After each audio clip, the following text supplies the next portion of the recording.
Good evening. Hi. I'm doing good.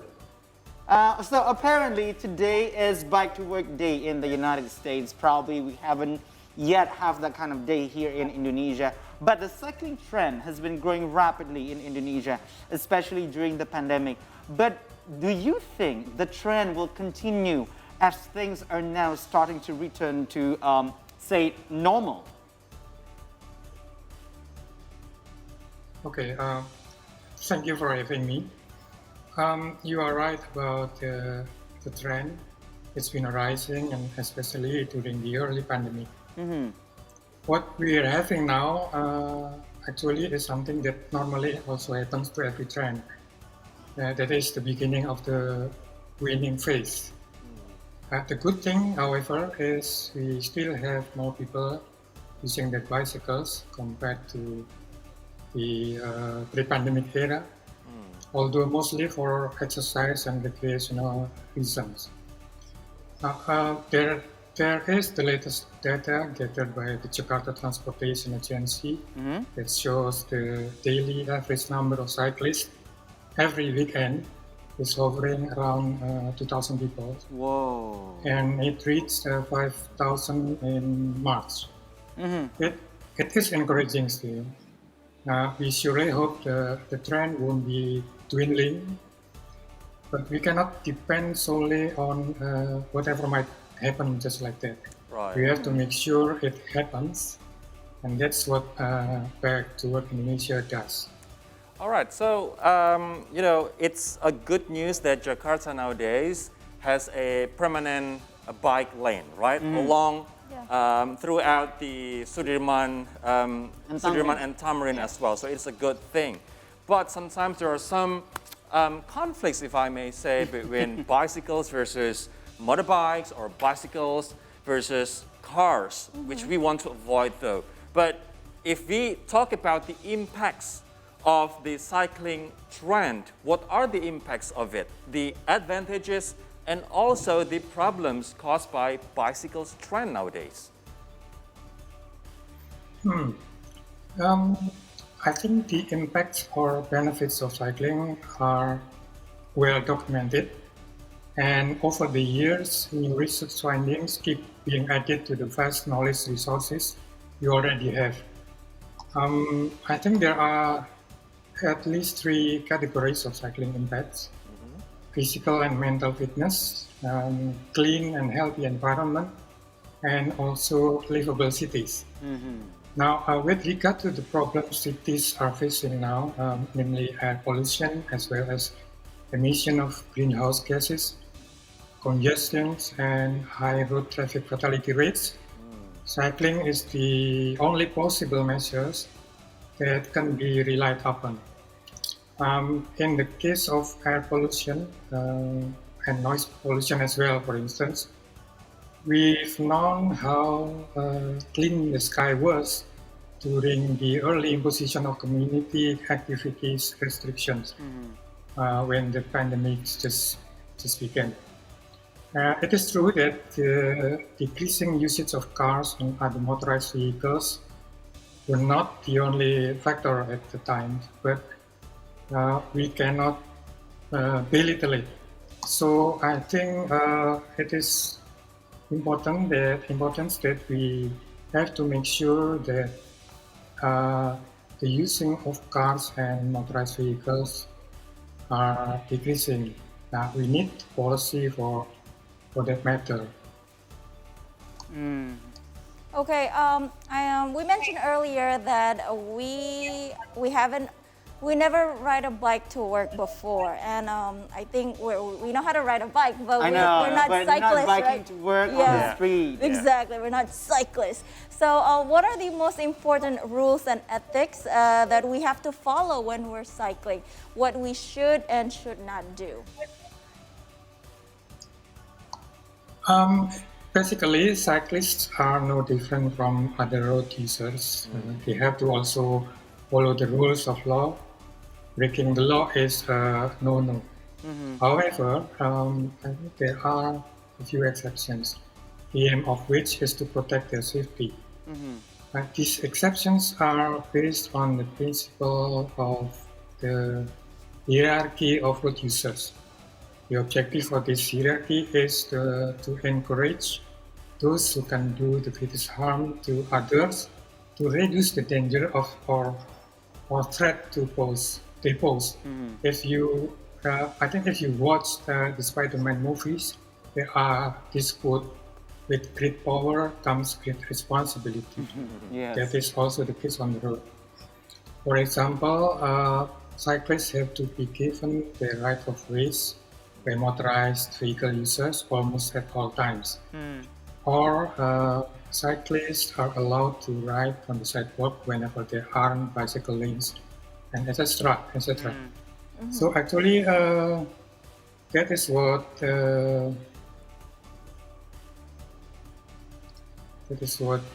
cyclists have to follow on the road. Yep. So I think it's not different from any other road users. All right. So now, I'm actually curious about all the equipments that you have to put on the bicycles or on yourself as well when you're actually cycling, because with motorcycles, with cars, it actually comes in a package. You have the blinkers, you have the brake light, you have all the things, you have the rear mirror and all. That goes the same thing with motorcycle as well. But for bicycles, what are actually the essential things that you have to equip when you are cycling according to the rules or according to the safety rules for cyclists? Okay. Firstly, your bicycle has to proper to use. And the other things that cyclists have to have on their bicycle are they need lamp if they have to ride at night, and also they have to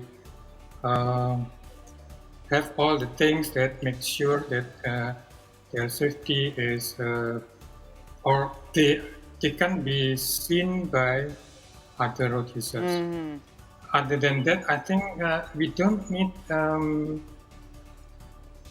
anything that identify cyclists with those who use bicycle to perform sports riding, So, like road bikes, yeah. etc. Yeah. that being said, That is the lamp has to be in the That's front in my and the back as personal well. opinions. But if you refer to the ministerial regulation, there isn't any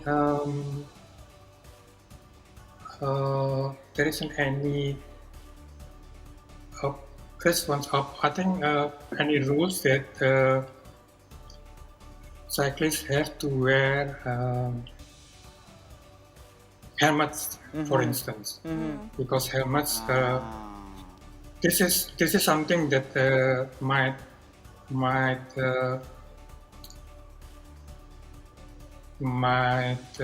fire pro and contra. Okay. But all right. yeah, but the regulation doesn't stipulate that you have to use your helmet Okay. when you ride, only to your place of work or where you have activities, daily activities, such as that. So it's basically on your personal awareness. It makes you easier. It's easier for you to get around in the cities.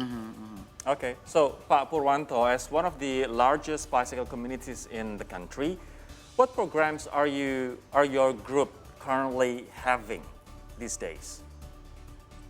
Yeah, I think I have to state that actually we are not a community in the sense that it is a social group whose members have something in common. We are actually a movement, and that is what we envision ourselves since the beginning. Our work has always been based on the 5 pillars we've adopted, namely advocacy, education, campaign, social activities, and also collaboration. So far, we are still aiming our efforts to significantly increase bicycle usage as a means of transportation and mobility, especially for short distances. We are aware, however, that we cannot work alone in this area. We have been collaborating with almost every stakeholder here. Now, how does Bike to Work Indonesia help encourage others to start cycling? I think in the case we have to, on our part, the easiest ways and basically what we have been doing so far are just do it. You turn up at work on time each day and looking happy. Looking happy is always seen in the face of cyclists every day. And don't be a bike geek, like don't dress as if you were going to join a race or something like that. Is that too sophisticated or what? Like what I'm wearing at the moment. Exactly. He's ready for a race. Yeah, I'm ready for a race. Just do it. Now, the other thing that I think is important and it's helpful for other people who has just start to bike to their place to work. Share your safe routes. This will help people who tend to be afraid to cycle because of the traffic in Jakarta or any other place in Indonesia actually. And also just show how easy it is. You don't need to be ultra fit or something like that. Pak Purwanto, would you agree to this notion that, okay, once you can drive in Jakarta, you can drive anywhere in the world. Once you can bike in Jakarta, you can bike anywhere in the world. Is that so? Yeah, I agree with that.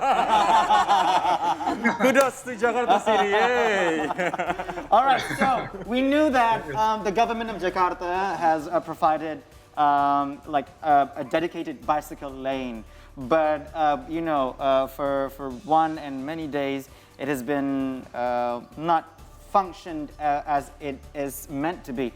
But as the other hope from a cyclist, what form of support do you expect to receive from the government? I think the most important support we need is pro-cycling policies. That, in principle, acknowledge bicycles as a means of transportation and mobility, means that can be used to fight problems of air pollution, congestion, high fatality rates on road crashes and city faces. When there are policies, we believe that the rest will follow. But of course, we need law enforcement also. What we are seeing so far is there isn't any law enforcement regarding how the bicycle lanes use.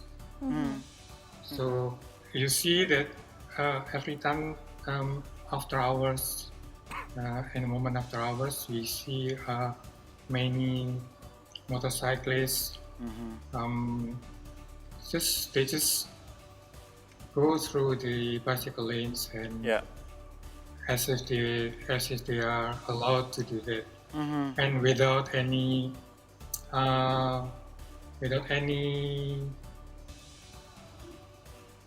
there are consequences. No, without any remorse. There are always police officers, but we haven't seen any enforcement. They do. So. Yeah. All right. There are still many things we have to do. In that case. All right. Okay. So Pak Purwanto from Bike to Work Community Indonesia, thank you very much for your insight and time at the 3 Hour News Show today.